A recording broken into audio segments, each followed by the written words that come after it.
Olá, pessoal! Bem-vindos a mais um episódio do Podect. Eu sou Márcio Ingrid Barbosa, falo direto de Porto Alegre, Rio Grande do Sul, e hoje quem me acompanha aqui mais uma vez é João Martins. Bem-vindo, João! E aí, Márcio? E aí, pessoal? Tudo bem? João Martins aqui de novo. Hoje estamos reunidos, infelizmente, para anunciar, né, que com muito pesar, né, todos os episódios que a gente fez até agora não vão valer, porque afinal de contas o Exaflex morreu, né? A verdade é essa, né, Márcio? Estamos aqui para um funeral, o funeral do Exaflex. Esse aqui vai ser o último episódio da nossa primeira temporada. E por que não criar uma confusão no último episódio, né? Se a gente veio aqui tentando organizar processo a processo ao longo dos episódios, por que não confundir tudo e discutir a ACT para além do Exaflex? É isso, João? Pois é, vamos. A gente começou brincando, mas a conversa é séria e profunda, né? Óbvio que tem espaço para brincadeira também. Mas a nossa ideia principal aqui é ir cada vez mais longe, né? Uma vez que a gente já ancorou o pessoal ao longo desses episódios, esse último episódio da primeira temporada visa complexificar um pouco mais as coisas e notar que, peraí, tem mais coisa aí ainda, né? A gente consegue ir ainda mais longe, ainda conseguimos ser ainda mais específicos ou ainda mais diversos, né? Ao explorar a experiência humana. É isso aí. Se por um lado falar em funeral do Exaflex é algo que pode causar alguma polêmica, e polêmica faz sucesso na internet, né? Por que não? Mas não é polêmica pela polêmica. A gente está aqui para falar sobre como pensar ACT para além do modelo Exaflex. E para isso, a gente vai receber um convidado muito especial, vai receber o Raul Manzioni para falar com a gente sobre esses aspectos, de como a gente pode olhar a ACT de outras perspectivas, para além dessa já tão tradicional, a perspectiva do Exaflex e dos 6 processos sobre as quais falamos ao longo dos episódios anteriores.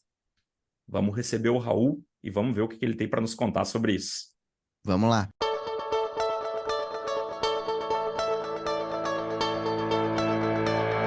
Bom, pessoal, hoje estamos aqui com Raul Manzioni, que veio conversar com a gente sobre o que a gente tem chamado de funeral do Exaflex. E aí, depois de 6 semanas conversando sobre processos, a gente agora vai discutir, vai debater que história é essa de funeral do Exaflex. Mas, Raul, antes da gente aprofundar essa conversa, que tem um tom de brincadeira, mas tem um tom muito mais importante, que é muito sério, gostaria que tu te apresentasse para os nossos ouvintes, alguns deles que talvez ainda não te conheçam. Márcio, João, boa noite. Muito obrigado aí pelo convite. Para quem está me ouvindo, meu nome é Raul Manzioni, eu sou psicólogo clínico, sou mestre em análise comportamental aplicada, também sou Peer Reviewed ACT Trainer ou treinador ACT revisado por pares aí dentro do contexto da CBS Internacional. E entre idas e vindas, assim, minha vida está muito assim focada no meu trabalho clínico e pesquisas relacionadas, né, uma área que me interessa muito é a competência clínica e também gosto de investigar muito a teoria das molduras relacionais e talvez por esse interesse que tenha surgido esse interesse meu dessa discussão que talvez fechar a temporada, né, causando um pouco, né, que é um pouco a minha cara, bagunçar um pouco e gerar polêmica por acidente ou não, mas eu sou um pouco disso por aí. E no meio do caminho, enfim, bastante coisa. Tenho feito bastante coisa nesse sentido, assim, né? Nesses campos todos.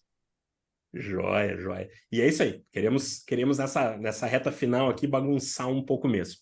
Mas vamos contextualizar o nosso ouvinte aqui de por que a gente está com essa brincadeira do funeral do Exaflex. Lá, no finalzinho de julho, estava acontecendo o encontro internacional da ACBS, e nós temos um grupo de WhatsApp com interessados no SIG Act aqui, tem mais de 200 pessoas lá, e o pessoal estava compartilhando o que estava rolando. Seja alguns que estavam com a oportunidade de estar presencialmente, outros que estavam acompanhando online, outros que estavam curiosos, querendo saber o que estava acontecendo, quando, de repente, um dos participantes do grupo de WhatsApp compartilha um story que o Raul postou no Instagram, e nesse story tem uma foto de uma palestra do Stephen Hayes, no qual o Raul escreve: Steve falando uma coisa que venho falando também. Tá na hora de enterrar o Exaflex e os termos intermediários. Ciência é isso. Se algo não é mais útil, melhor descartar e aprimorar. Bom, isso aí tu sabe, né, Raul, que tu fez essa postagem. O que eu não sei se tu sabia é que isso aí deu pano pra manga. Porque daí estão lá, né, 200 pessoas para mais interessadas em ACT, e aí elas começam a tentar entender do que tu tá falando, assim, e começam a reagir ali em tempo real a essas frases, né? E aí eu pincelei aqui algumas das coisas que rolaram nesse dia. E não vou citar os nomes aqui, porque eu não pedi autorização para ninguém, mas vou compartilhar algumas das mensagens que apareceram lá. Eu só entrei em desespero pensando, porra, agora que eu aprendi, os caras vão tirar fora? KKKK. Se for só sobre termos, beleza. Mas se a ideia como um todo do Exaflex estiver sendo descartada, eu vou ficar bad. Eu vejo a importância dela como uma forma de nós, psis, entendermos o que estamos fazendo, clarificarmos opções, sabe? Como um mapa mental. Se não fica tão abstrato, sei lá. Jesus, que confusão. Mais fácil voltar para TCC. Só brincando. Muito difícil esse negócio de terapeuta. Vamos voltar para contar a vida na praça, no bar, desfusão comunitária. Estava pensando em fazer a pós. Desespero. Mas, claro, também algumas pessoas ali estavam tentando ajudar a entender sobre o que exatamente se referia aquelas frases, né? E aí algumas ideias foram surgindo. Acredito que esteja se referindo ao metamodelo multinível de análise em rede da terapia baseada em processos. Eu acho que isso tem a ver com ele falando da polêmica flexibilidade psicológica / flexibilidade cognitiva. Entendi que estavam falando dos termos médios, entre algumas outras explicações mais prolongadas que eu não vou compartilhar aqui nesse momento, mas só para tu ter uma ideia da polêmica que rolou lá nesse dia. E desde então a gente ficou lá com a vontade de temos que ter o Raul aqui com a gente para poder nos explicar um pouco, né? Porque o Exaflex é algo muito associado à terapia de aceitação e compromisso. E para mim, e acredito que talvez para vocês também, talvez tenha sido por aí que tenha iniciado até, né, o estudo em terapia de aceitação e compromisso. Agora vocês podem me responder se isso é verdadeiro ou falso. Mas para mim foi, né, onde iniciou meus estudos. Logo cheguei lá no Exaflex e me interessei por aquilo. E como as mensagens que eu compartilhei ali denotam, né, assim, gera um certo susto, assim, um certo pânico até a ideia de repente desapegar disso. Mas claro, que se o Raul trouxe essa polêmica é porque existem outras alternativas e outras propostas aí também. É por aí ou não é? Antes do Raul responder, eu queria só agradecer, assim, nominalmente o Raul, porque depois desse dia o grupo nunca mais foi o mesmo, assim. Vocês sabem que tem duas coisas que criam intimidade, né? Uma é vulnerabilidade e outra é fofoca, né? Então, na medida que isso surgiu no grupo, o pessoal passou a ser bem mais ativo. E hoje, inclusive, o grupo já está com mais de 500, né? Fazendo uma atualização aí do Márcio. Mas é isso aí. Maravilha. E aí, Raul? Eu acho muito legal, barra engraçado ouvir isso, assim, porque eu tenho. Não vou dizer que foi pensado, sabe? Que eu fiz pensando em causar, mas depois que eu postei, eu pensei, putz, né? Realmente, tipo, se que eu falar esse tipo de coisa gera um agito, assim, né? Tipo, um pouco de. Eu preciso me situar, às vezes, quando eu tô falando alguma coisa, porque eu só falo. Algumas pessoas chegaram até para mim falar no direct ali do Instagram, tipo, ah, como assim? Como assim? Já eu tive que saber retificar, explicar melhor, mas lógico que a parte que é explicar melhor, as pessoas não se atentam tanto, ou não querem saber tanto, que a marca da polêmica já ficou muito forte, assim, mas acho que tem muita coisa, assim, que, tipo, né, eu tive até que parar e falar, tipo, olha, gente, eu também não sou um defensor do tipo, vamos jogar fora o que a gente aprendeu. Acho que tem umas nuances assim relacionadas ao que isso quer dizer ser posto funeral, mas é que eu acho que tudo também dentro dessa questão do Instagram assim, é tipo tudo dentro, acho que tudo dentro de um contexto de um workshop de 16 horas, né, que originou aquele pensamento, aquela fala, e acho que fez muito sentido dentro dele, né? Porque e aí acho que, enfim, Mas é interessante quando vocês falam dessas reações, assim, porque, nossa, como a gente tem apego e apreço a um desenho e algumas palavras que se encaixam nesse desenho, e a gente, né, a gente talvez questionar isso, ou até trazer outras possibilidades, ou coisas que podem até ajudar o campo a desenvolver mesmo, assim, parece assustador, porque, tipo, se eu tirar isso, eu vou trabalhar com o quê, afinal de contas, né? Essa é a porta de entrada para todos nós, né? Porque foi a minha, certamente, assim, quando eu ouvi falar de terapia de licitação pela primeira vez, a primeira coisa que eu vi, uma das primeiras coisas que eu vi de cara, assim, era o desenho, assim, e fez muito sentido por muito tempo, assim, até quando parou de fazer tanto sentido assim, e foi fazendo outros sentidos, e menos sentido em alguns lugares, e assim, outros sentidos em outros, né? Então eu penso tendo, né, acho que por mais que tenha dito isso, com aquelas palavras bem fortes, eu também penso assim, da gente não jogar fora o que a gente aprendeu, né? Porque tudo tem uma utilidade em certo sentido, assim, acho que é, enfim, talvez eu já esteja querendo avançar muito, mas acho que eu gosto de começar com isso, assim, né? Acho que tem uma coisa ali que foi bem descontextualizada, né? Eu acho a fala em muitos sentidos, assim, porque acho que ela é uma fala que ela merece é uma fala bem cuidadosa, na verdade, né? Por isso que eu acho que é legal a gente ter essa oportunidade de conversar aqui em mais detalhes, porque é uma discussão que vai e vem no campo. E aí tem o povo extremamente radical, que é tipo, esquece termos intermediários e tipo, vou ficar só na análise básica, e tem o povo, né, que está mais no meio do caminho. Eu acho que eu sou a pessoa que está mais no meio do caminho, assim, tipo, eu não sou nenhum representante, assim, do tipo, nenhum autor representante, assim, de nenhum campo, sou interessado mesmo. Mas acho que se eu fosse me dizer, eu sou uma pessoa que se situa no contínuo, assim, entre tipo, eu vejo utilidade daqui, eu vejo utilidade dali, mas eu vejo mais utilidade deste lado, que é o lado básico, do que o lado intermediário, barra médio, que os termos que são descritos ali pelo hexágono, né? E acho que tem até algumas características interessantes, até do porquê que o desenho é um hexágono, né? Que a gente questiona pouco, e poderia ser qualquer outra coisa, e assim por diante, né? Então, enfim, talvez para começar, acho que talvez a primeira resposta nesse sentido, né? Mas eu falo pro pessoal assim, galera, relaxa, né? Não descartem, A fiquem mensagem Queimem tranquilos, seus livros. leiam os livros, tipo, fiquem tranquilos, os livros são válidos, não tem nenhum problema com o desenho em si, sabe? Tipo, porque ele é uma representação, né? Então é isso, né, que a gente tem que levar em conta, né? Acho que podem estudar aí desenhos, seus hexaflexes à vontade, eu não vou fiscalizar ninguém, né? Porque eu sei que tem terapeutas ótimos, né, que fazem muito uso disso, né? Então acho que isso não é necessariamente, eu penso, na verdade isso não é avaliado ainda, né? Mas isso necessariamente é o que determina se um terapeuta é bom ou não, ou se ele domina X ou Y. Mas, né, no caso, assim, se ele adota o hexaflex ou outra coisa como linha de raciocínio, assim.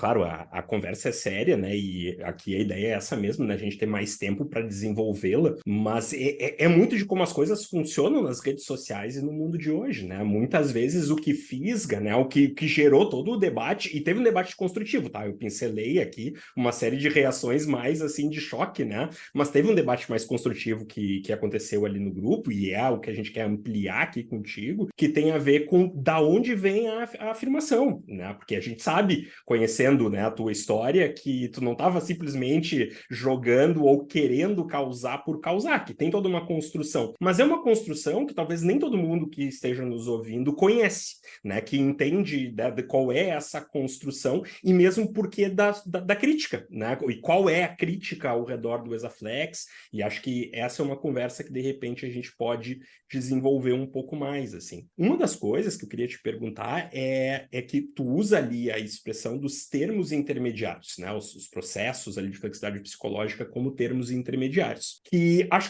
que é um termo que, por sua vez, talvez nem todos que estejam nos ouvindo conheçam. Poderia nos ajudar, né, a todos nós a entender um pouquinho mais, né, o que são os termos intermediários? Sim, claro. Sim, em termos muito simples, um termo intermediário é um termo específico de uma teoria que ele não foi gerado dentro da pesquisa básica. Basicamente é isso, ele não é um termo oriundo produto de pesquisa básica. Então, nesse sentido, ele está situado num contínuo entre termos de alto nível e termos de baixo nível, né, de nível mais básico, por assim dizendo. Então, um termo de alto nível seria o que a gente usa assim, a atenção, né? É um termo que a gente usa na nossa área, mas a gente usa também no dia a dia, né? A gente, as pessoas, né, que não são praticantes e estudiosas da psicologia falam de ter atenção, tomar atenção, déficit de atenção, é um termo de nível mais alto. Então, eles não são de alto nível nesse sentido, porque eles se relacionam diretamente com uma explicação teórica específica, né? Então, a gente sabe que quando a gente está falando de exclusão cognitiva, meus amigos que não são psicólogos e nunca ouviram falar disso, assim, não vão entender nada do que eu estou falando. Mas se eu falar entre colegas, né, principalmente aqui das contextuais, tá, exclusão, isso aí refere-se a arte, refere-se a eventos verbais, etc, etc, etc. Então, eles são específicos de uma teoria. Mas eles não são níveis básicos também, né? Termos básicos, oriundos de pesquisa básica, assim, porque, tipo, como exemplo, um exemplo é reforçamento, ele é um termo básico. Estímulo discriminativo, ele é um termo básico. E por assim vai. Porque, então eles não são de nível básico porque eles não foram gerados a partir de dados experimentais. Descrever algo como um termo intermediário é uma maneira de posicionar ele num contínuo entre unidades assim de ciência, unidades analíticas da ciência básica, psicológica, termos psicológicos populares, né? Tipo, por exemplo, emoção, memória, estresse, eles estão no meio do caminho, assim, né? Então eles fazem essa ponte, assim. Então por isso que eles são intermediários nesse sentido, então entre a linguagem mais comum e a linguagem básica. Tecnicamente são termos científicos, não são termos científicos básicos, mas são termos científicos, mas não são gerados em pesquisa básica. Os exemplos a gente tem, não só específico da arte, né, mas a gente tem de outras ciências também, essa cognição implícita, um termo intermediário. Regras, que a gente usa muito aqui na análise de comportamento, é um termo intermediário também, né, e assim por diante. Então, não é uma coisa específica da arte, no caso. É bom a gente se atentar. E essa questão de termos básicos e termos intermediários, Raul, tem a ver com precisão também, ou não necessariamente? Assim, termos intermediários podem ser precisos, ou essa precisão está mais restrita aos termos básicos? É uma questão de ciência mesmo, no geral, que se a gente olhar para ciência, não só ciência psicológica, ciência, a gente tem assim que um termo tem uma definição. Pensar assim, qual que é a definição de fluido newtoniano, né? A gente tem a definição bem específica do que ele é e se aplica àquela circunstância. Um termo diz uma coisa, né? Se refere a esse, e no nosso caso, assim, se a gente pensar em termos precisos, eles se referem a, no caso, eu vou usar isso aqui sempre, por exemplo, porque é uma coisa que a gente fala muito, que a gente trabalha com isso, assim, reforçamento, né? Mas o reforçamento é um termo preciso que deve, ali no caso, uma relação que eu estou vendo entre o comportamento de alguém e uma mudança no ambiente. E a partir disso eu vejo um aumento ali, né, na frequência de um responder. Então, ele descreve bem precisamente este aspecto. No nosso caso, sei lá, uma operação motivadora vai descrever outra. Transformação de função de estímulos vai descrever outra coisa. E vai descrever e vai se aplicar àquilo, né, em termos de precisão. Eles se referem a isso. O complicado, né? E então, nesse sentido, os termos intermediários, eles não são tão precisos assim como ser, porque eles se referem a várias coisas. Eu acho que talvez um ponto de conflito deles, e eu não digo conflito porque assim tem algo de errado com os termos, mas é a gente utilizar ou a gente acabar utilizando um termo para se aplicar a diferentes condições, como por exemplo, em terapia especificamente, eu pensar no mesmo termo para processo, no mesmo termo para procedimento, no mesmo termo para resultado. O exemplo disso seria assim: eu vi que era importante, meu cliente precisava desenvolver o processo de aceitação, então eu fiz um procedimento de aceitação e como resultado a gente produziu mais aceitação. A gente não pensa muito nessa forma, mas é mais ou menos isso que a gente raciocina. Assim, então, o que que você produziu? Você não sabe como, você também não sabe, você sabe que você está chamando tudo isso de aceitação. Agora, que mudança você está observando, e acho que mais especificamente, por que que o comportamento daquela pessoa mudou? Ah, porque eu introduzi o exercício, beleza. Dentro desse exercício, o que que isso, dentro do contexto ali, mobiliza com aquela pessoa, que dentro dos resultados que a gente está observando, você vai falar que agora ela está aceitando melhor a experiência. Eu acho que é uma análise mais trabalhosa, mas acho que também, e ela parece assim, quando eu digo mais trabalhosa, ela parece mais difícil. e que acho que existe eu diria assim, acho que existe uma falsa segurança com os termos intermediários da gente parar neles, uma falsa sensação de segurança ou conforto. Então, novamente, né, acho que eu estou talvez indo um pouco além da pergunta, mas acho que talvez para essa pergunta específica eu pare aqui, mas, né, acho que eu consigo pelo menos deixar aberto que, assim, é muito mais sobre como a gente usa os termos do que dizer que os termos em si têm um problema por si só, porque senão seria ontologizar demais a coisa. Falar, o termo é ruim, o termo é X. Não, os termos são jeitos de se comunicar. A gente tem que levar isso em consideração, assim.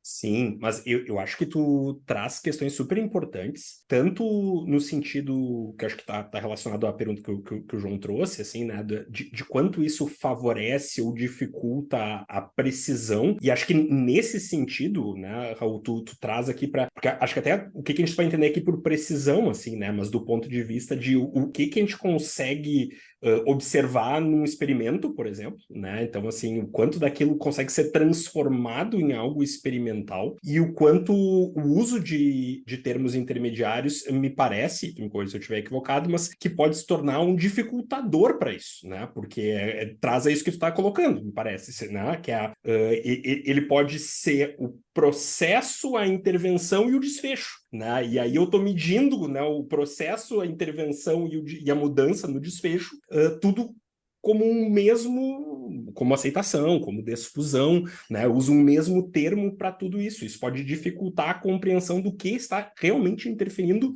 no quê? Isso tanto do ponto de vista da pesquisa, né, me parece, quanto do ponto de vista da intervenção clínica. Como eu estou ajudando o meu cliente a chegar no desfecho desejado, assim. E acho que tu coloca muito bem, assim, que, de novo, eles podem ser úteis numa série de aspectos, não por acaso são bastante usados, mas que se acomodar neles pode, em alguns momentos, se tornar um obstáculo, seja na prática clínica, seja na própria pesquisa básica, ou na pesquisa clínica mesmo. Eu acho que para a prática clínica eles são ótimos termos assim, né? Acho que eles são muito úteis, principalmente para comunicação no dia a dia, para fazer uma interpretação rápida. Eu faço meus rabiscos nos meus cadernos dos meus clientes e pensar, focar em valores, né? E assim vai. E eu acho que eles são úteis nesse sentido, assim. Acho que para prática de pesquisa, acho que a gente tem alguns problemas mesmo, assim, algumas dificuldades, mas eu acho que de modo geral eles têm um ganho porque eles nasceram com essa função, né, de ser útil para principalmente para a prática clínica, né? Nos últimos 30 anos, na verdade, a gente teve essa proliferação de termos intermediários assim na psicologia clínica, né? Não só na ACT, né? Mas a gente tem até modelos que eram mais básicos por natureza, que nem a FAP, né, a psicoterapia analítica funcional, acabou precisando desenvolver o modelo ACL, né, que é de consciência, coragem e amor, né, que também são termos intermediários. Por mais que não seja especificamente uma terapia contextual, a gente sabe que a terapia comportamental dialética tem diversos termos intermediários também. Então, dentro da psicologia clínica, assim, a gente tem vários. Eu consigo mencionar outros, assim, do tipo hipervigilância, combinação, reatividade, distração, resistência, etc. E eles têm essa ideia do tipo da gente, né, tentar. Eles são bem intencionados, né, digamos assim, de tentar especificar assim, variáveis psicológicas-chave que podem ser manipuladas no contexto terapêutico. Ponto. E nesse sentido, assim, a pergunta que é contemporânea para a clínica psicológica, principalmente para a ACT, assim, que não é mais e um tratamento eficaz, porque a gente sabe que a ACT é eficaz para muita coisa, e tudo bem, questão de se é meio eficaz, se é mais ou menos eficaz, tem alta recomendação, aí é outra questão que não acho que não é pertinente aqui para essa discussão. A gente sabe que funciona. Agora a gente tem que entender por que que funciona. Responder essa pergunta do porquê é muito mais desafiador do que responder o que funciona, né? Nessa pesquisa que mede resultado apenas, né, no caso. Na ACT, acho que uma coisa que aconteceu é que, como resposta do porquê que a ACT funciona, é sobre essa suposição de que os termos que a ACT usa para descrever, mais tradicionalmente, os termos intermediários, sozinhos ou em conjunto, representam processos comportamentais funcionais. Então, que nem a flexibilidade psicológica, ela é composta por 6 processos. A gente tem, né, esses termos como uma resposta, embora a gente pense sempre assim que processos são o que fazem a mudança comportamental. Mas agora a gente também tem essa dificuldade justamente. Se a gente está chamando esses termos de processos e a gente não sabe, a gente usa ele para processo, procedimento e resultado, e a gente também não sabe. Trabalhei o processo de valores e eu vi o cliente mudar. O que que se mudou no processo? Então, o que que tem no processo de valores que ajudou essa pessoa a mudar? Não sei. Tanto que é uma área muito importante de ser investigada, porque acho que dos 6 processos, que são até, é interessante até, acho que tem um artigo interessante da Jennifer Villati, do Stephen Hayes, que até argumentam dessa necessidade da gente sim separar, né, esses termos e investigá-los isoladamente, né? Mas a área de valores é uma área que a gente sabe muito pouco, é uma área chave da arte, né? Por exemplo, assim, porque que intervenções de valores, assim, o que são, por que são e como fazem mudança. E é uma análise muito difícil de fazer, né? Uma pesquisa são coisas que eu não tenho resposta, mas acho que, enfim, tem que ter toda essa proliferação. Eu acho que a gente está lidando com as implicações disso agora. Acho que por muito tempo funcionou bem e até a hora que, né, acho que a gente chega num ponto do tipo, tá, e agora com os desafios que a gente tem aqui com a humanidade, com tudo que a gente sabe, a gente precisa dar conta de um monte de coisa e os nossos modelos têm limites, porque nossos modelos têm limites, como é que a gente vai além? E acho que a gente está um pouco nesse pé agora, assim. Legal, Raul. Uma coisa que eu li esses dias, até de um capítulo que eu acho que foi você que sugeriu, da Robin Walser, falando sobre difusão e implementação da arte. Ela comenta que às vezes existe um certo efeito de telefone sem fio, né? Um efeito de diluição, na medida que certas intervenções baseadas em evidências são implementadas e reimplementadas, às vezes isso vai se perdendo um pouco. E eu fiquei me perguntando também, né, se os termos intermediários poderiam atuar de alguma forma nesse processo de diluição, né? Não, excelente. Porque, assim, até lá no artigo de 2012 do Hayes, Barnes Holmes e Wilson, sobre ciência comportamental contextual, né? É dito lá que, assim, que qualquer desconexão entre ciência e a prática retarda a prática e mina a utilidade da ciência, né? Então, assim, a gente desconectar a prática da ciência, assim, é prejudicial para ambas as partes, né? Porque senão os pesquisadores ficam lá no silo deles, fazendo pesquisa que não tem utilidade para o dia a dia clínico, né? Então, nesse sentido do que você perguntou, João, é ótimo, assim, porque acho que é a diferença que a gente faz de disseminação para diluição. Eu acho que muito o que ocorre e ocorreu com a arte foi uma questão muito mais de diluição da teoria, né? E acho que assim, é tipo assim, qual que é o risco que a gente quer correr, sabe? Quando a gente quer disseminar, a gente quer espalhar a mensagem para mais audiências, a gente corre esse risco da mensagem original, né, se homeopatizar, né? Tipo, as coisas vai diluindo até que chega lá na frente, tipo, a gente tá falando de uma coisa quando, sei lá, originalmente o que os autores estavam propondo era outra. Então, eu acho que isso sim, e acho que o maior exemplo que eu tenho, já que a gente está falando do funeral da Hexaflex, né, é que é justamente assim pensar uma maneira, né, como a primeira vez que o Hexaflex, eu acho, eu posso estar enganado, mas acho que é em 2004 ou mais ou menos nessa época, mas a que eu lembro assim inaugura, porque acho que tem um artigo desse ano e tem um livro desse ano que os dois falam, né? Não sei se é um artigo do Reis e colaboradores que tem o Hexágono, mas eu sei que tem um livro que é editado pelo Steven Reis e pelo Kurt Stroessel, que é a prática da terapia de sem compromisso, né? Tipo, lá no meio do caminho, olha, tem isso aqui que é uma metáfora, eles falam assim, é uma metáfora para falar disso aqui que a gente já discutiu lá em 99 e que a gente vem falando desde então, e que parece útil, né, para a gente juntar algumas coisas. E é colocado de um jeito tão elegante, tão simples, né, que é tipo assim, olha, é uma metáfora e é interessante usar essa metáfora para falar disso. Eu acho que acho que a diluição acabou, né, a metáfora que eu uso sempre assim, é tipo, o Hexaflex criou perna e saiu andando. De tipo, virou uma coisa, porque a gente coisificou um desenho, sabe? Disse que ele significa coisas, que ele é um modelo de conceituação de caso, e a gente fica rabiscando coisas ali, a gente espera achar intervenção ali nos rabiscos que a gente faz em volta do hexágono, sabe? Eu acho que, tipo, fazer isso de vez em quando pode ser útil, assim, mas O problema é quando a coisa enrijece e coisifica, né? Do tipo, este é o modelo da arte. E a gente sabe que não. O modelo da arte é a flexibilidade psicológica. E isso pode ser dito, pode ser investigado de N maneiras, e a gente tem a gente tem três de grandes maneiras diferentes, em termos intermediários, para falar de flexibilidade psicológica. A gente tem o mais tradicional, que é o Hexaflex, a gente tem os pilares da flexibilidade psicológica, que fala de abertura, consciência e compromisso, e a gente tem o modelo de arte para a juventude, que é o DNAV, que também fala de flexibilidade psicológica, mas fala de repertórios, que também são termos intermediários.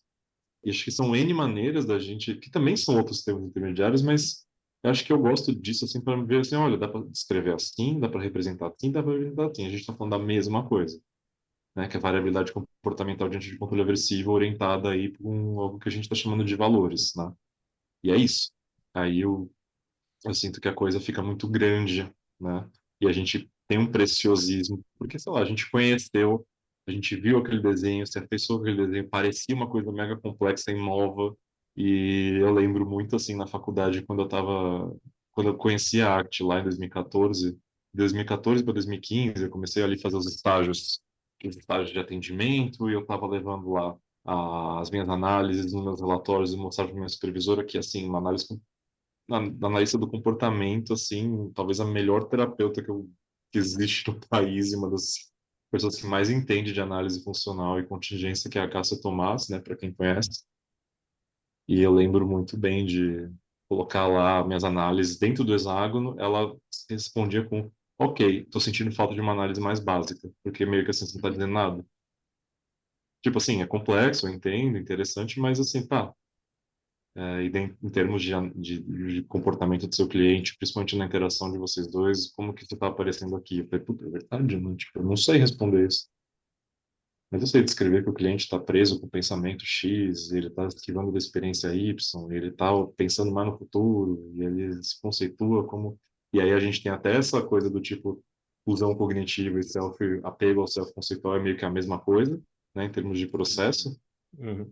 Mas a gente faz a divisão pensando, orientando, tipo, sabe, eu penso sempre assim, a fusão se refere, tipo, a regras com o mundo, apego rígido a um eu, assim, é regras comigo, né, como eu me conceituo, como eu conceituo o mundo, então, meio que a mesma coisa, por que que a gente precisa de dividir tanto isso, né, efetivamente, que acho que a gente vê que a coisa começa a cair um pouco, né, proliferar mais termos não é a solução, necessariamente, sabe, e não é que tô dizendo que eu tenho a resposta e que eu tô certo, não sei, mas acho que foram coisas que eu trouxe muito para minha prática e mas experimentei muitos anos e assim, e a análise básica sempre me chamou mais atenção, sempre me chamou, parece que e é assim, né, muito evidência anedótica, né, o que eu tô falando, mas parece muito assim, que sempre me foi o lugar onde eu, né, acho que não tem como não falar dessa, né, talvez eu esteja indo muito longe agora, mas vocês me interrompam, meninos, assim, tipo, não tem como não falar também da minha história, né? Do tipo assim, eu no berço de análise do comportamento, assim,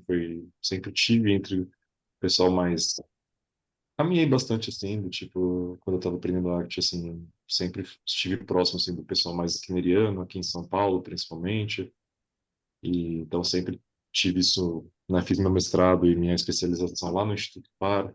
Então sempre tive essa coisa assim muito próxima da análise básica, né? Antes de estar no pé que a gente está hoje, assim, então também sempre me atraiu nesse sentido. Eu estudei bastante RFT com a Roberta Kovac, com o Will Pérez, que a gente era do mesmo laboratório.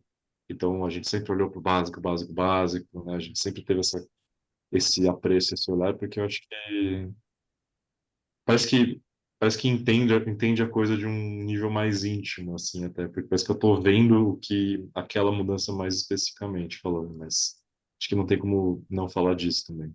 Esse é um ponto que me parece importante, assim, Raul, que é quando tu traz a questão lá, voltando lá no teu post, né, assim, a questão do, ó, nós temos que, né, tá na hora de enterrar o Exaflex, fica a pergunta, pode deixar a pergunta que é, tá, e aí? E aí, o que usamos então? Porque acho que aqui tem um ponto muito importante que tu frisou, assim, que não são as tuas palavras, mas vou parafrasear aqui como eu entendi, que é quase como se a gente muitas vezes entendesse que a ACT é o Exaflex, né? Ou que o Exaflex é o elemento mais central da ACT, e não é, né?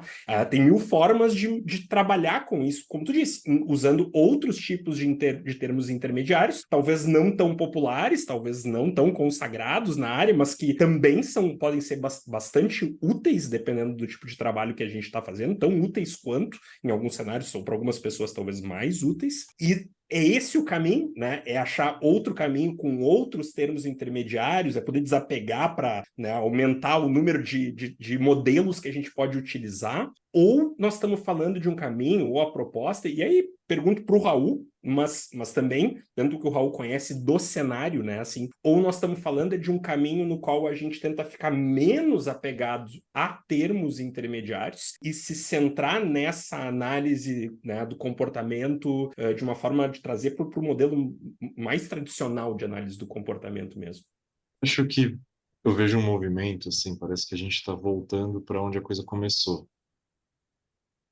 Não voltando do tipo, esquecendo de todo o progresso, mas quando eu vejo um movimento de muitos autores e muitas discussões, é do tipo, principalmente com essa questão relacionada ao post, ao curso que eu fiz o curso que eu fiz com o Steven Hayes, lendo ali a coisa do modelo meta-evolucionário estendido e tal, acho que é isso, né? Enfim, né, é mais uma sigla, né, para a gente aprender e decorar o nome também. Pra vocês verem o problema disso, né?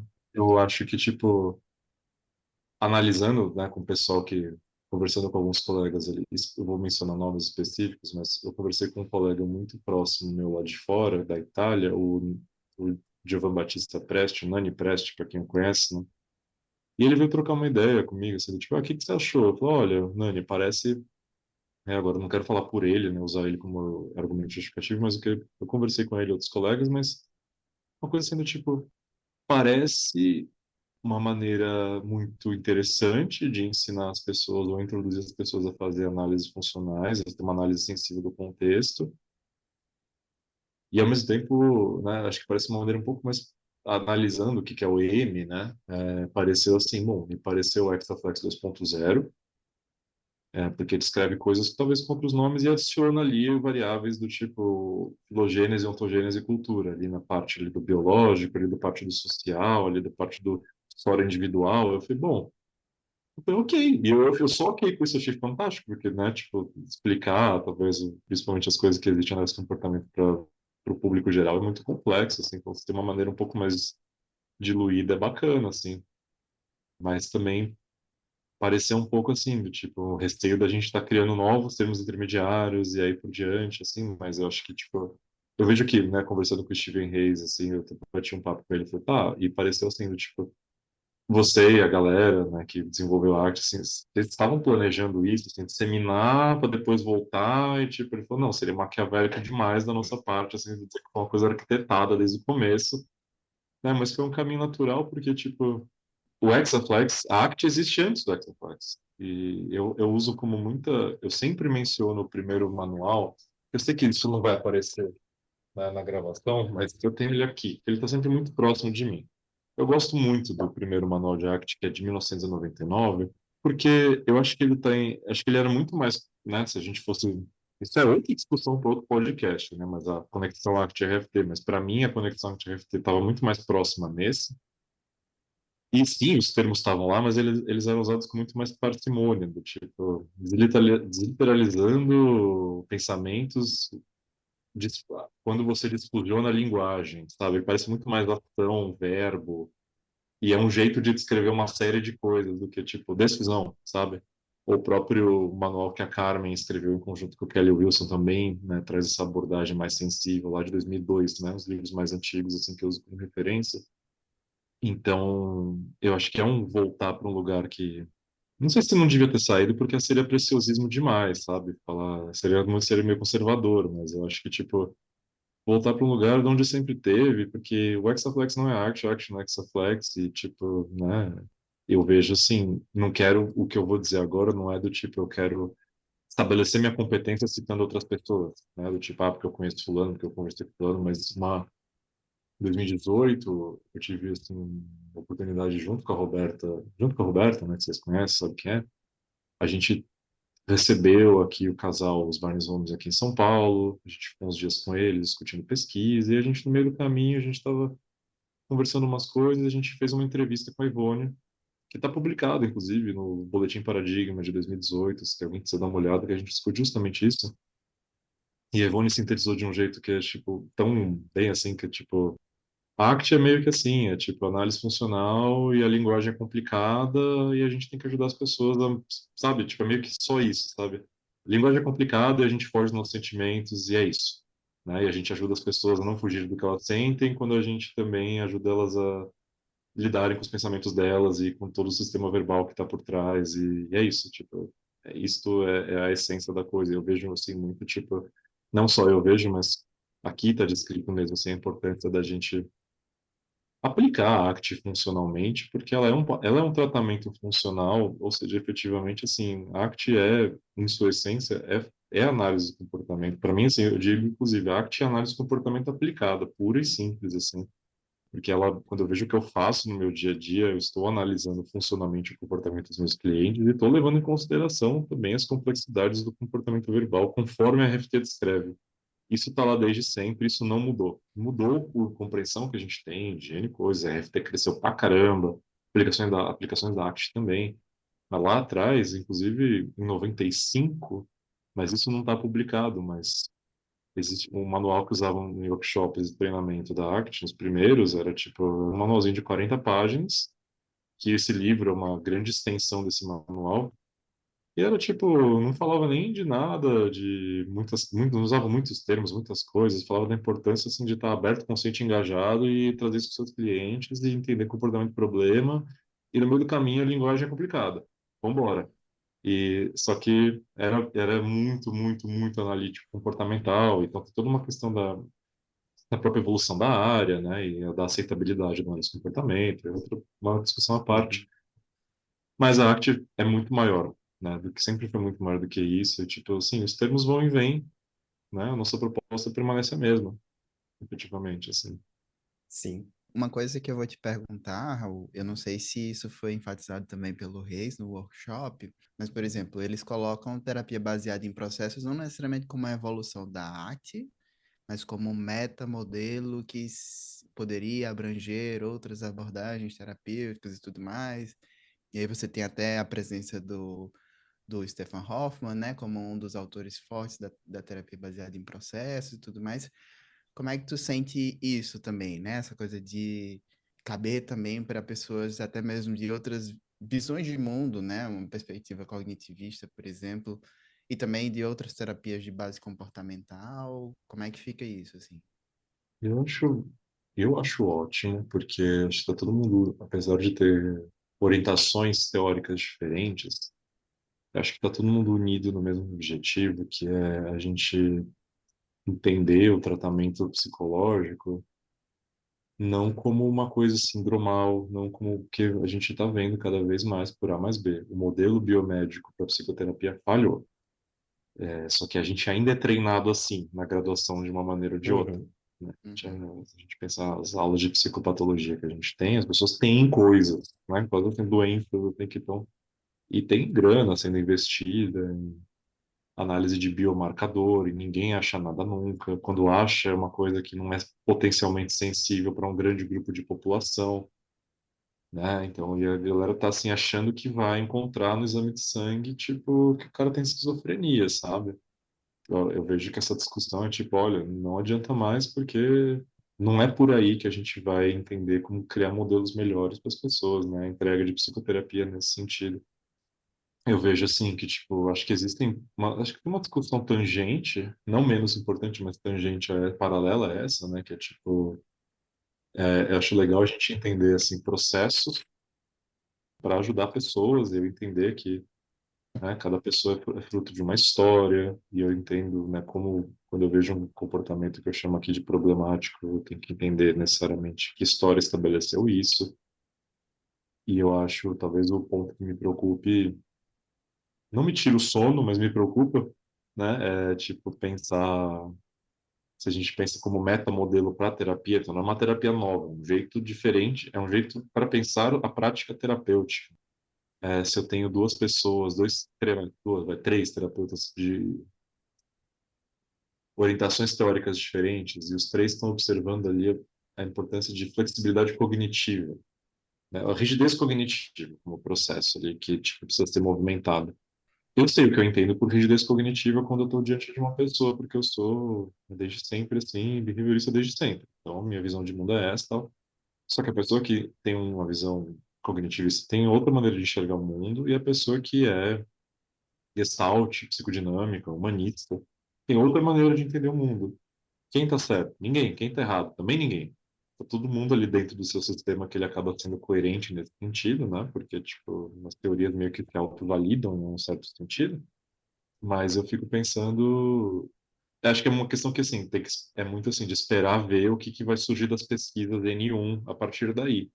Se a gente começar a ver que, bom, dá certo, a gente ajuda pessoas mesmo assim, e talvez eu pense um pouco diferente, eu falei, bom, eu tô mais do que feliz, né, de ver, eu não tenho preciosismo assim do tipo, eu tenho preferências, eu não tenho preciosismo, né? Porque uma teoria tal, específica no caso, porque, sei lá, é porque quem me acompanha sabe que, tipo, eu nem, por mais que eu tenha sido criado assim, eu nem me considero skinneriano mais, por exemplo, assim, tipo, sei lá, eu falo, pô, eu sou o Raul, né? Eu não sou, sei o quê, eu sou o Raul, antes de mais nada, e eu gosto de um monte de coisa. Então eu fico pensando mais nesse sentido, mas acho que é um pedaço que falta.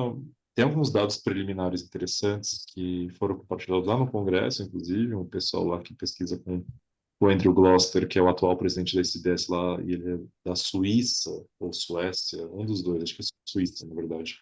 Estão lá fazendo algumas pesquisas nesse sentido. Então, ele falou, né, ele falou assim, temos dados que serão publicados, não foi nada do tipo, tá aqui, tá, ele só comentou numa mesa que eu acompanhei lá, que era a discussão, era justamente essa. Foi uma mesa fantástica, diga-se de passagem, porque teve, né, outro quebra-pau, basicamente, Que entre é o um. que a gente quer no Congresso, né?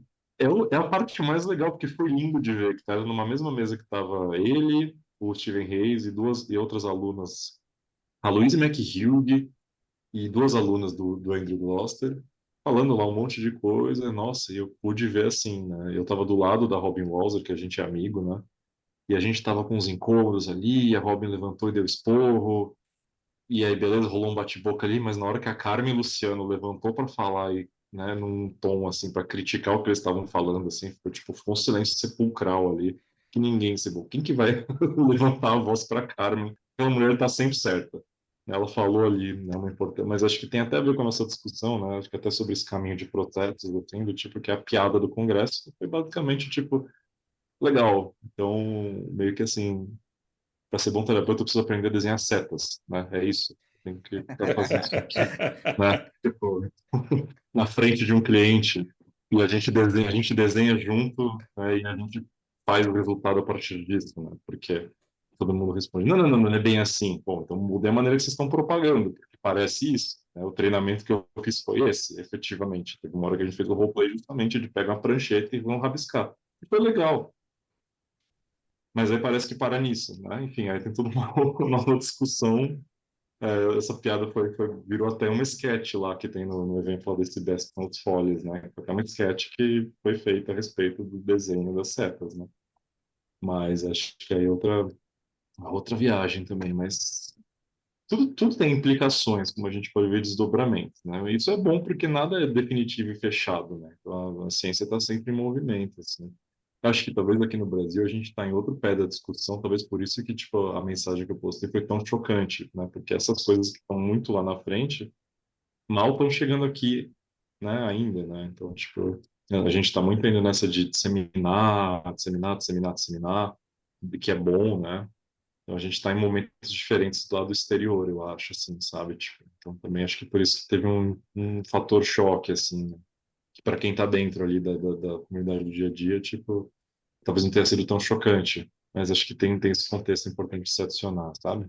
Certamente, mas estamos aqui para trazer esse contexto todo para quem se interessa e está ouvindo aqui Sim. a nossa temporada. Mas, sabe, Raul, uma coisa que eu queria compartilhar, assim, é que Diferente de ti, eu tenho uma formação numa universidade que é muito forte em terapia cognitiva, né, dentro dos seus modelos cognitivos, assim. E muitas das pessoas com quem eu trabalho hoje em dia, dou supervisão, dou treinamento, são terapeutas que começaram a trabalhar com terapia cognitiva e em algum momento se encontraram na ACT. É a minha experiência apenas, né, mas dentro da minha experiência que eu observo, assim, é que muitas vezes os termos intermediários, eles se aproximam mais nesse sentido, né? Eles ajudam a comunicação em uma espécie de transição que às vezes a pessoa está fazendo de modelo de trabalho e de lógica de trabalho mesmo na sua intervenção clínica, assim, é uma das coisas que às vezes assusta em estudar um pouco mais sobre RFT, é que muda a linguagem, né? E vai para uma linguagem que é de base muito mais comportamental. Mas eu ia somar isso que eu ouvi do Stephen Hayes, acho que foi em 2016, quando estava fazendo um workshop com ele, e se eu não me engano, está escrito também no Terapia de Aceitação e Compromisso,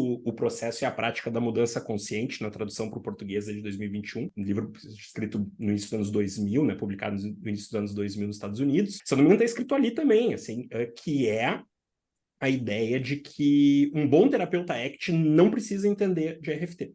Né, de que ele não precisa conhecer muito sobre. Que é algo que, bom, né, quando eu estava começando a estudar, eu pensava, bom, se o Stephen Hayes disse, está dito, né, não vou contrariar, estou tentando entender esse troço ainda aqui. Mas que hoje é uma coisa que eu discordo bastante. Né? Eu acho que dá para ter muitos, né, elementos importantes de trabalho sem dominar RFT, mas que tu tem um ganho, uma abertura do leque, né? Tanto em termos de compreensão como de intervenção, que aumenta significativamente quando te aprofunda mais nessa área. Eu me permitindo falar isso, porque foi o que o Steven Reis falou, mas eu acho isso absurdo de sugerir.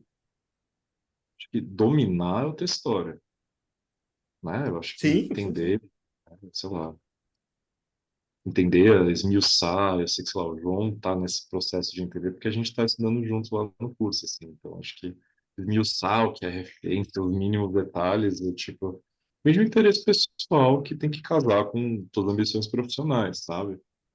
Agora, sugerir que, tipo, RFT não é importante, ou que, sabe, bons terapeutas não precisam saber de RFT para atuar com arte, eu acho absurdo, até porque, sei lá, eu acho absurdo, acho que em muitos sentidos, porque eu penso no seguinte argumento. É dito assim, a arte é baseada na RFT. Então, sim. isso ele fala, isso o Kirk Strawson fala, o Kelly Wilson fala. E eu já fiz um curso com o Kirk Strawson que ele falou, não entendo nada de RFT. Né?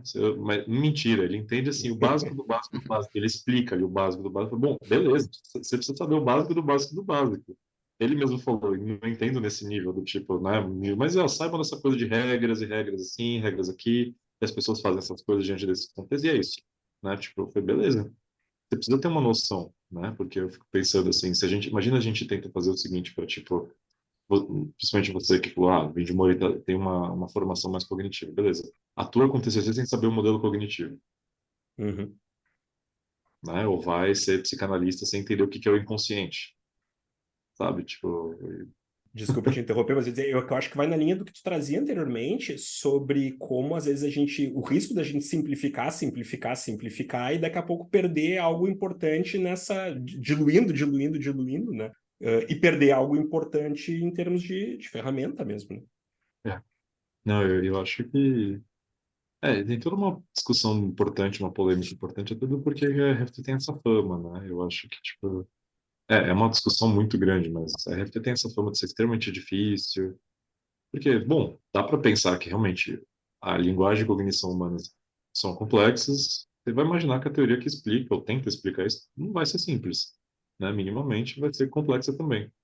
Então não é fácil. Acho que, né, psicologia não é fácil, né? Vamos colocar assim. Eu acho que a gente é muito influenciado por psicologia, pela cultura popular, pop psychology, assim, e, tipo, a gente quer aprender os conceitos.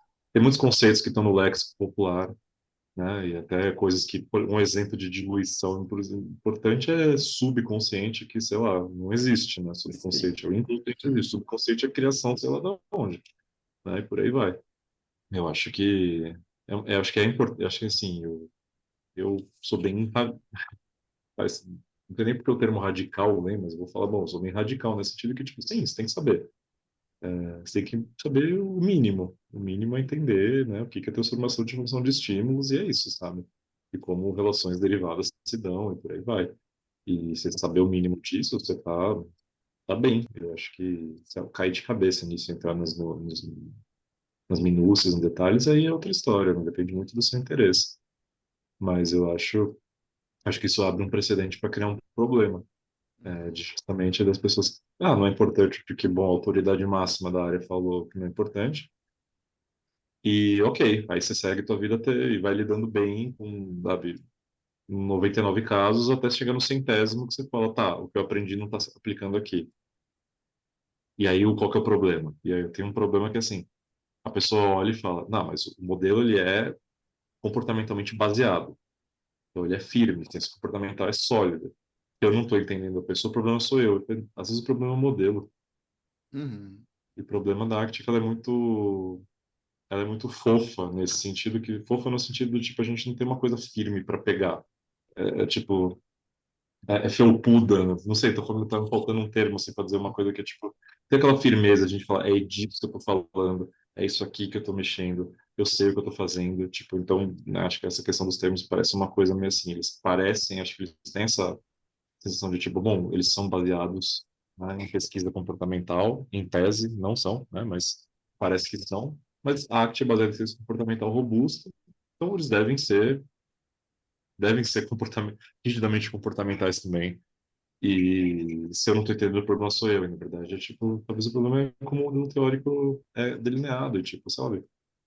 O medo que a gente tem de RFT, acho que ele eu tenho tentado fazer um esforço para para ampliar um pouco para fazer as pessoas a perderem esse medo, né? Mas é tipo, acho que tem essa ilusão dos termos intermediários serem até fáceis de explicar e não são. Fusão cognitiva não é fácil de entender, Uhum. não é. E Não. não só, eu uso muito fusão, qualquer outro termo, assim, só como contexto, é muito difícil de entender. Não necessariamente eles são mais fáceis. Me veio à mente, só para complementar, assim, o que vocês estavam comentando nessa relação ACT e RFT, duas metáforas, na verdade, né? Acho que uma talvez um pouco mais direcionada a essa posição do Reis, que é aquela que eu imagino que deve ter sido o Russ Harris que falou, não sei se foi ele que criou, do carro que você não precisa ser mecânico para dirigir o carro, né? Mas que um conhecimento sobre mecânica vai te ajudar, alguma coisa assim. Mas uma metáfora que me parece fazer mais sentido agora, tendo estudado bem mais sobre RFT no último ano, assim, é uma metáfora que eu não sei se foi você que criou, Raul, ou se você pegou de alguém, mas para falar a diferença de um martelo e de um bisturi, né? Então, Sim. você passa a ter mais precisão, né? Então, eu acho que, pelo menos falando, mais uma vez, uma evidência bem anedótica da minha experiência pessoal, estudar RFT muda tudo, assim, realmente. E eu faço coro aí o que o Raul dizia, né? Que não é fácil, mas não é tão difícil assim, né? A gente também fica criando um monstro, assim, né? Do tipo, só pessoas que dedicarem a sua vida toda para estudar entenderão, assim, né? Clínicos que dedicarem um bom tempo para isso vão compreender, como compreendem outros modelos, enfim, né? Porque senão cria-se o mito de que estudar RFT é para pessoas muito especiais. Nossa, essa é uma coisa assim que tipo, eu tenho pavor disso, assim, de tipo, pavor que até existe até uma pequena propagação a respeito, mas acho que isso é outra discussão também, mas tipo, é isso que você falou, João, não é uma frase minha, é uma frase que da Ivone, né, que eu vi num curso dela, da Ivone Barnes Holmes, eu fiquei, uau, faz sentido, né, tipo, realmente o martelo dá conta de muita coisa, em termos de área, né, que ele atinge, tipo, muitas vezes uma marreta, né, na verdade, mas tem situações que é muito mais eficaz a gente ser bem preciso com o que a gente está fazendo. E ser preciso não é necessariamente a gente saber o resultado do que a gente está fazendo, mas a gente saber por que que eu estou por que que eu estou fazendo aquela intervenção naquele momento, por que agora, né? É difícil, mas acho que à primeira vista assusta, né? E como parece opcional, a gente acaba pulando. Mas todo mundo que é profissional da psicologia, um dia fez ensino médio e teve que estudar química, e teve que olhar lá a tabela periódica, e viu um monte de nomes e elementos para coisas, teve que estudar física, teve que estudar... A gente teve que olhar para isso, se debruçar nisso, fazer algum sentido temporário ou não, mas no caso da nossa prática, acho que é diferente, assim, e fazer algum sentido daquilo, assim.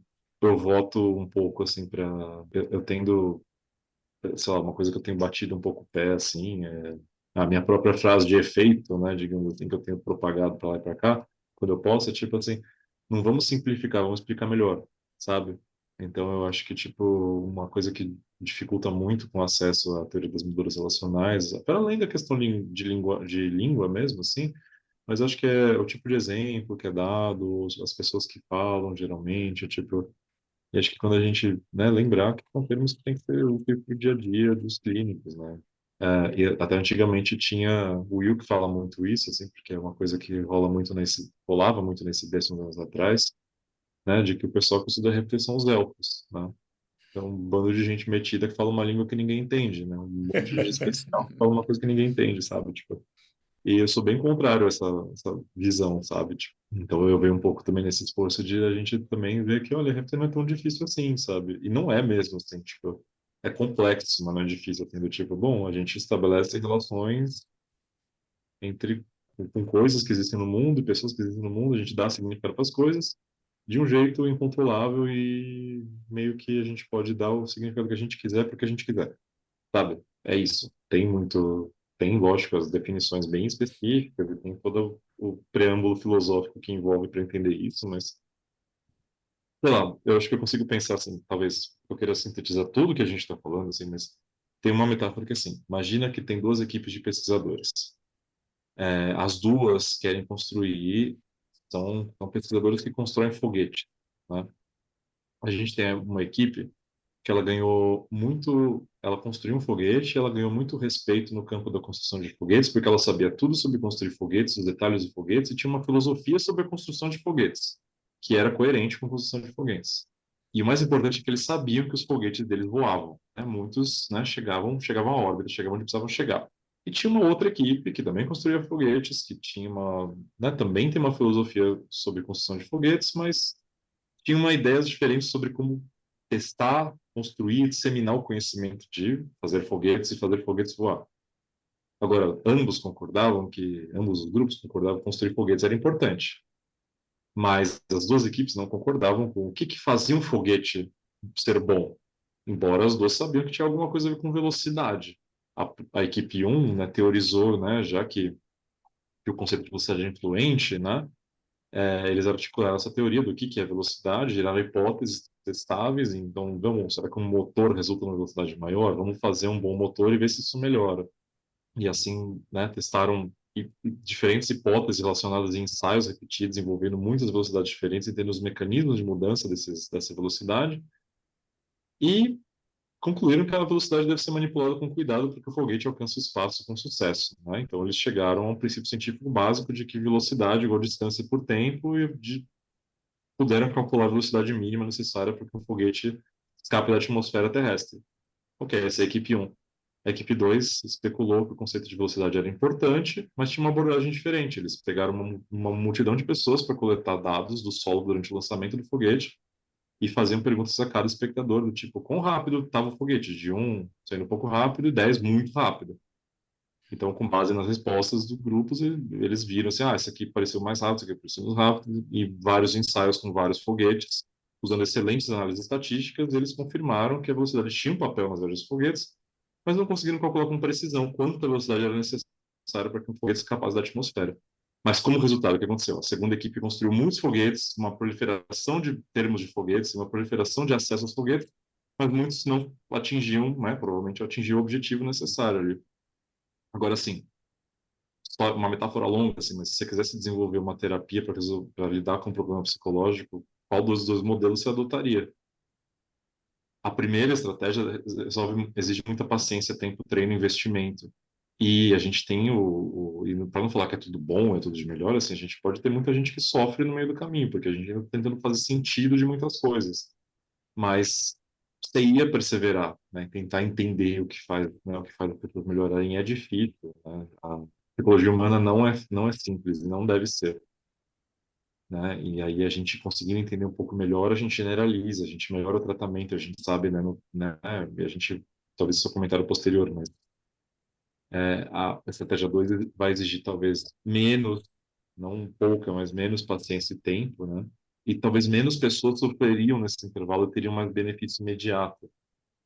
mas talvez a gente ia lidar com mais limitações no médio e longo prazo e a gente ia talvez ver que aqueles efeitos que a gente estava observando que eram de melhor imediato não iam ser tão melhor assim. Então, eu acho que essa questão dos termos intermediários, acho que ela é um exemplo dessa segunda estratégia, dessa segunda equipe que eu falei, da gente proliferar e apostar nos termos. Eu acho que, assim, os dois lados têm problemas e benefícios e que eles podem conversar, né, e contribuir um com o outro. A questão para mim não é que, tipo, o Hexaflex está errado. É como a gente usa, né? E eu parar ali no desenho e falar que isso basta, eu acho que é um equívoco. Eu acho que, né, e muitas vezes eu trago isso nas minhas aulas, sabe, me dão para um treinamento de ACT, eu tenho que falar de ACT, eu falo do hexágono e tenho cuidado de falar que a gente começa aqui, a análise que a gente faz é essa, mas quando eu tô falando de aceitação, eu estou olhando para esses comportamentos, né, para algumas coisas muito específicas. Eu acho que, na verdade, para além disso, assim, acho que também um perigo, perigo parece muito drástico, assim, mas acho que talvez uma implicação, né, dos termos é que, tipo, eles podem fazer a gente perder uma acessibilidade importante ao que acontece na sala de terapia, assim, com as pessoas, sabe? E algumas vezes eu tive já a experiência de dando supervisão, a pessoa me descrever assim, meu cliente estava tem muita fusão. Acho que tanto parecia que tipo, a pessoa tem uma coisa, né? A gente já acaba usando esses termos quase como também como a gente classifica com doenças, né? A pessoa tem fusão cognitiva, tipo, uma doença.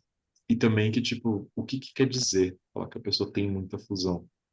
Está exibindo uma série de vários comportamentos ali no contexto, diante de uma pergunta do terapeuta, e aí, sabe, a gente perde o olhar para um fluxo comportamental que tem muitos lugares que a gente pode entrar para intervir, que a gente não está sensível. A gente está sensível ao termo fusão, o cliente está fusionado, né? Mas a gente perde um pouco do detalhe, da nuance de, né, outras especificidades de comportamentos que a gente pode influenciar, porque a gente pode, né? O problema é a gente coisificar, falar que fusão e aceitar e esquiva parece quase substantivos e estão especificando ações em contexto, né? A gente olhar com calma, eu acho que é por isso que às vezes os termos com esse tamanho que eles tomam, eu acho que o meu problema vai justamente por aí, sabe? Resumindo toda a discussão, acho que seria. Uhum. Acho que é um excelente resumo e encaminha para o nosso fechamento aqui. Raul, muito obrigado por ter aceitado o nosso convite. Acho que causamos aqui no último episódio, era um pouco do objetivo. Acho que a gente pode explorar um monte de questões interessantes. Deixa teu tchau para quem está nos ouvindo, tuas redes sociais, onde o pessoal te encontra, como é que o pessoal pode conhecer, ficar mais em contato com o teu trabalho. Bom, o prazer é meu de ter participado aqui, fico muito feliz de novo. E eu também falo para quem ouviu até aqui, tipo, não joga fora o que você aprendeu, continue estudando. Você viu o hexágono agora, tudo bem, né? Pensa aí com carinho nas coisas que a gente conversou só, né? Ver como isso afeta a sua prática e principalmente, tipo, acho que para a gente que é clínico do dia a dia, né? Clínico do dia a dia, a gente trabalha com consultório particular, que não é laboratório e tudo mais, não é ambiente de pesquisa. O melhor que a gente pode fazer é observar se a gente está conseguindo produzir mudança positiva na vida das pessoas. Eu uso o termo X ou Y, ou Z, ou a linha de raciocínio e tal. Olha, para a pessoa que recebe o serviço, tipo, o que ela quer é melhorar, né? Se, né, sofrer menos, né, em algum grau. Eu acho que esse é o que a gente tem que estar mais sensível. Eu tô, tento estar relativamente ativo no Instagram, então quem quiser me seguir é @raulmanzioni. Eu posto nada muito sistemático, eu vou postando minhas ideias e numa dessas que eu criei um caos para 500 pessoas, né? Tipo, pelo que eu entendi. Vou colocando coisas que, tipo, geram meu interesse, mas mais recentemente eu tenho postado, né? Tenho falado de algumas coisas relacionadas a alguns aspectos de aprendizado em arte, competências em arte, treinamento de terapeutas, que é um tema que me interessa muito. Então, é isso. Agradeço demais aí pelo convite. Passou voando, foi uma delícia. Valeu. João, tuas palavras finais, teus contatos. Prontinho, gente. Então, quem quiser me acompanhar, né, é o @psijoãomartins. Antes eu postava mais, agora eu tô postando quase que nem o Raul, só quando dá vontade.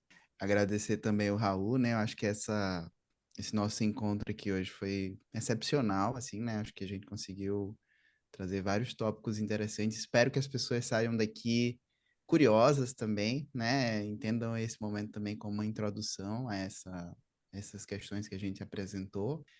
Sem dúvida é algo denso, então necessita de bastante estudo, mas eu vou dizer que é um estudo bastante recompensador também. Então, que pode transformar a nossa compreensão de clínica, transformar a nossa compreensão de ser humano. E é isso, né? A ciência comportamental avançando e a gente fazendo parte disso, né? Muito feliz de estar aqui mais uma vez, Márcio. Espero que esse seja o último episódio da primeira temporada, que logo, logo a gente tenha uma segunda aí. Pô, mano, que cara é essa, Márcio? Quem sabe? Quem sabe? A gente abriu um monte de tópicos, dá para fazer mais uma temporada inteira. Tranquilo, tranquilo. Vamos ver como é que vai ser. Esperamos o feedback dos nossos ouvintes para ver se a gente organiza uma segunda temporada. Beleza, isso aí. Então, sigam também o @Sigiat, né? E a ICBS Brasil. Eu imagino que esse episódio vai estar saindo finalzinho do ano, então Feliz Natal, Feliz Ano Novo pro pessoal. Que 2024 seja um ano bem bacana, assim, para nós. Que a gente continue junto nessa comunidade aí, que só cresce.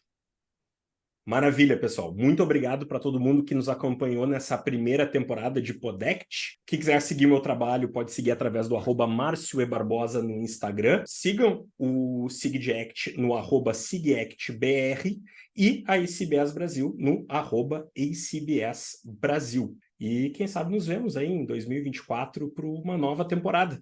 Um bom final de ano para todo mundo. Um abraço, pessoal. Valeu!